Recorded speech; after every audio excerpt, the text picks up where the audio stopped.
Hello guys, this is your jenny. I hope you all well. हाँ, हमारी secret की series तो चल ही रही है, उसके साथ हम अपना मेन मकसद नहीं भूल सकते, हमारी स्टोरी टेलिंग।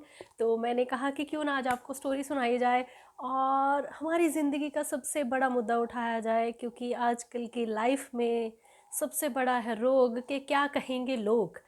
कुछ लोग अपनी ज़िंदगी में कामयाब इसलिए नहीं हो पाते या वो नहीं कर पाते जो एक्चुअल में वो चाहते थे, क्योंकि वो इसी भीड़ में गुम रहते हैं कि लोग क्या कहेंगे, लोग क्या कहेंगे। इससे रिलेटेड एक स्टोरी सुनाना चाहूँगी। मतलब कि वो रिलेट दो तीन चीज़ों को करती है और बट वो मुझे बहुत ज़्यादा पसंद है। ये कुछ ऐसी स्टोरी है जो आप हैरान हो जाएंगे, क्योंकि मैं ऐसी स्टोरी बहुत कम सुनाती हूँ। इट्स अ ज़ुम्बी किड स्टोरी, ठीक है ना। कि एक किड है, वो ज़ुम्बी है, तो फिर उसके साथ क्या होने वाला है। जब एक बेबी पैदा होता है तो उसकी माँ को पता चलता है कि वो एक ज़ुम्बी किड है, क्योंकि उसे बहुत भूख लग रही है। वो बार बार उसे सिर्फ खाने को चाहिए होता है, उसे सिर्फ खाने को चाहिए, उसे कुछ नहीं चाहिए होता, वो सिर्फ खाने को मांगता है बार बार। उसे सब ठंडा ठंडा लगता रहता है, उसे सब कोल्ड, वो हमेशा एक ही चीज़ बोलता है, कोल्ड कोल्ड कोल्ड, मुझे कुछ गर्माया नहीं फील हो रहा है, तो मुझे भूख लगे जा रही है, मुझे भूख लगे जा रही है, मुझे खाने को दो, मुझे खाने को दो, मुझे खाने को दो। उसकी माँ घर के सारी चीज़ें उसे खाने को देती है, बाहर से जंगल से पत्ते तोड़ के लेके आती है, कभी फ्रूट्स लेके आती है, बहुत कुछ उसके लिए लेके आती है, पर उसका पेट नहीं भरता। वो बार बार और मांगता है और उसकी भूख बढ़ती जाती है, उसकी हाइट बढ़ती जाती है। उसकी माँ उसे कैद कर देती है एक कमरे के अंदर, किसी को नहीं बताती कि मेरा बच्चा एक ज़ुम्बी है, क्योंकि कोई भी माँ अपने बच्चे से इतना प्यार करती है कि वो नहीं चाहती कि किसी को पता चले कि वो सही है वो गलत है। वो हमेशा उस पर पर्दा डालने की कोशिश करती है। ये माओ की क्वालिटीज़ होती है, मगर हाँ, कुछ चीज़ों के लिए ये चीज़ें गलत भी हो जाती है। तो एट लास्ट वो क्या करती है, जो आस पड़ोस के जानवर होते हैं उन्हें इकट्ठा कर करके लेके आती है, उन्हें काट के उसे खिलाती है। बट उसका पेट नहीं भरता है, वो फिर और खाने को मांगता है। उसके लिए रोज़ कहीं ना कहीं से किसी को कुत्ता लेके आती है, कभी मीट लेती, मतलब कुछ भी उसके लिए लेके आती है वो। जब वो सब ख़त्म हो जाता है तो फिर इंसानों को मारना शुरू कर देती है उसकी माँ।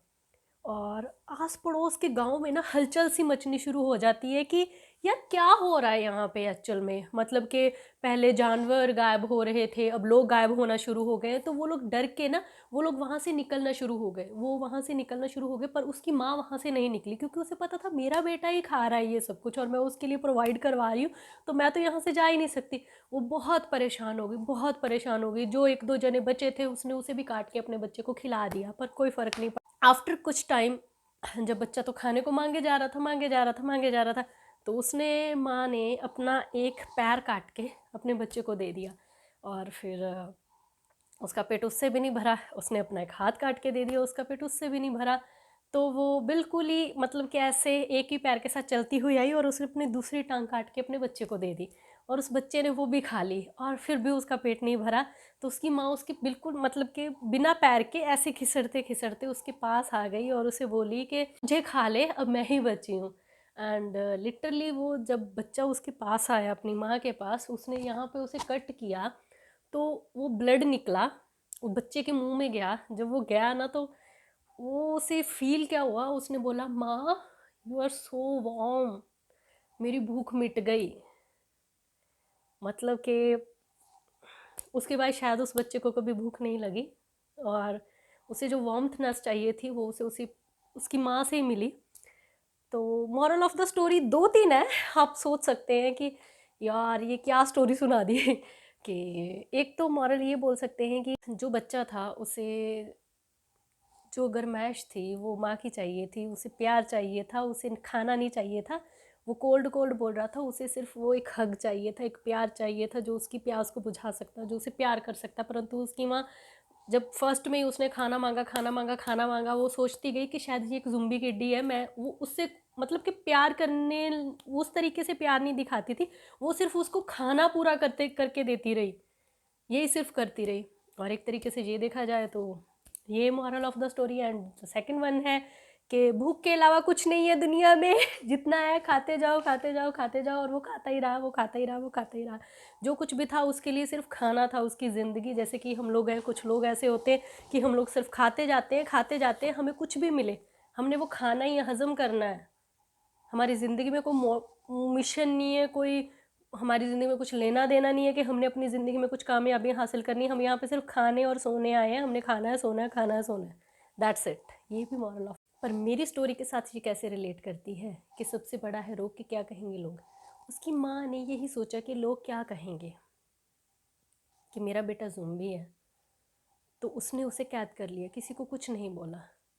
शायद अगर वो किसी को बताती तो शायद उसका इलाज हो पाता, कोई उसे ठीक कर पाता, या कोई उससे मिल पाता, या ऐसा कुछ हो पाता।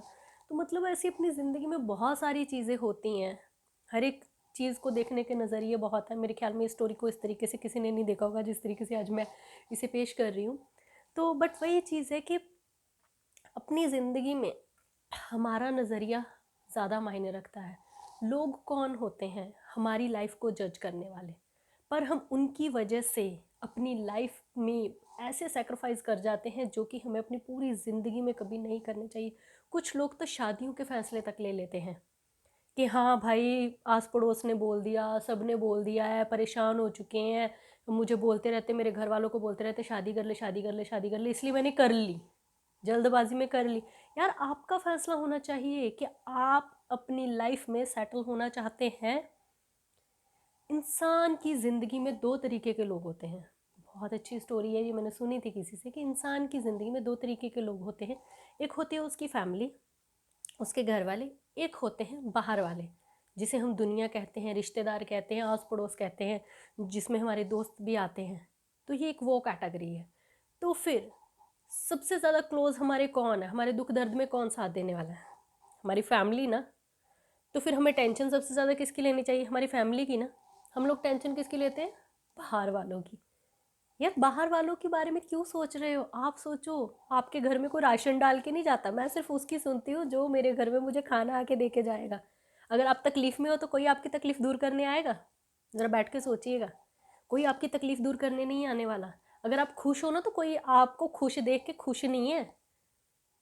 पंजाब में एक बहुत अच्छी कहावत मशहूर है कि दाती दे एक पासे दंदे ते लोकां दे दो पासे दंदे। मतलब कि लोग आगे भी कुछ और है, पीठ पीछे कुछ और है।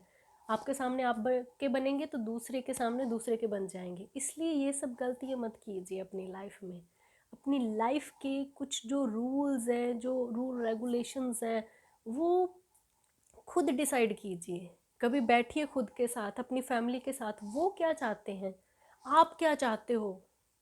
क्योंकि आपकी ज़िंदगी है यार, ये एक है, वन टाइम है। आप लोग 20 साल के हो, आप लोग 25 साल के हो, वो टाइम निकल चुका है। अब आप दोबारा नहीं जी सकते। आप कुछ भी कर लो, कितना भी माथा फोड़ लो, इतने अंतर्यामी या इतने भगवान नहीं बनने वाले कि आप पुरानी ज़िंदगी में पहुंच जाओ, या इतना अभी तक हमने डेवलपमेंट नहीं करी है कि हम लोग टाइम मशीन के ज़रिए पीछे चले जाएं और अपनी ज़िंदगी बदल दें। हमारे पास वो टाइम नहीं आने वाला, हमारे पास अब का टाइम है। हम लोग आज को चेंज कर सकते हैं ताकि हमारा फ्यूचर अच्छा हो सके।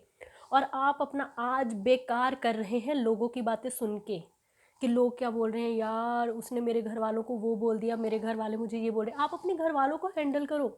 आप उन्हें समझाओ कि आप सही हो, आप जो करना चाहते हो, आप क्यों करना चाहते हो। आप उन्हें रीज़न दो ठोस कि मैं ये काम कर रही हूँ, इसका ये है, फ्यूचर में हमें इसका ये बेनिफिट हो सकता है। अपना अच्छे से लाइफ को देखिए, वॉच करें खुद को, ना कि दूसरों को वॉच करने दें। Be a painter of your life. अपनी लाइफ की पेंटिंग ना किसी को मत करने दो। आटे टेढ़े केड़े केड़े केड़े, क्या पता नहीं क्या बन जाएगा फिर। ये जिंदगी है, आपकी है। आप अकेले पैदा हुए थे, जब मरना है ना तो 5 6 7 जने साथ नहीं लेके जाने आपने, अपने अकेले ही मरना है। और किसी के मरने से ज़िंदगी ख़त्म भी नहीं होती है। आप अपनी ज़िंदगी कैसे जी के जा रहे हो, अच्छी जी के जा रहे हो, बुरी जी के जा रहे हो, मैटर नहीं करता। मैटर ये करता है कि आप सेटिस्फाइड थे अपनी लाइफ से। वो जो लास्ट के मोमेंट हैं आपकी ज़िंदगी के, आप उन दिनों में क्या महसूस करना चाहते हो। मतलब कि जैसे कि अभी मैं महसूस करती हूँ कि अभी अगर मुझे भगवान बोल दे कि हाँ भाई तेरा आज का टाइम ख़त्म है, तो मैं आज फुल्ली सेटिस्फाइड हूँ अपनी लाइफ से, क्योंकि मुझे जो करना है मैं करती हूँ।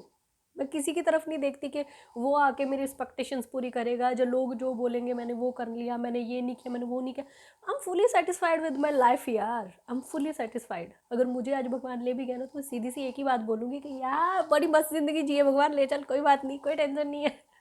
तो ये चीज़ें होती हैं अपनी ज़िंदगी में। आप पूछ के देखो कि आज अगर आपने को भगवान उठाने आ गया तो क्या सच में आप सेटिस्फाइड हो? क्या आपने वो कर लिया है अपनी ज़िंदगी में जो आप करना चाहते थे? अगर नहीं किया है तो प्रिपेयर कर लीजिए खुद को आज के दिन, क्योंकि अब आप वही करने वाले हैं जो आप एक्चुअल में चाहते हैं। टाइम बहुत कम है यार, टाइम निकलता जा रहा है, रेत की तरह हाथों से फिसलता जा रहा है। फटाफट अपनी ज़िंदगी को जीना शुरू कर दीजिए, क्योंकि ये दिन दोबारा नहीं आने वाले। वो कहते हैं ना कि कल हो ना हो। आई होप कि आपको आज की बातें मेरी अच्छी लगी होंगी, आज की स्टोरी अच्छी लगी होगी और आज का टॉपिक अच्छा लगा होगा। हाँ, मैं इसमें डीपली ज़्यादा नहीं गई, क्योंकि डीपली मैं काफ़ी वीडियोस में जा चुकी हूँ। मैं आप सब लोगों को इसके बारे में ऑलरेडी बहुत बार एक्सप्लेन कर चुकी हूँ कि लोगों की मत सुनिए, मत सुनिए, मत सुनिए। तो बस आज के लिए मैं थोड़ी सी बातें करना चाहती थी। पर अगर आपको फिर भी कुछ और बातें जाननी है तो आप मुझे कमेंट सेक्शन में जाके कमेंट कर सकते हैं, ताकि मैं आपकी प्रॉब्लम का सल्यूशन कर सकूं। और सीक्रेट की सीरीज़ तो हमारी चलती रहेगी। तब के लिए बाय बाय, फिर दोबारा मिलते हैं नई स्टोरी के साथ। Love you all.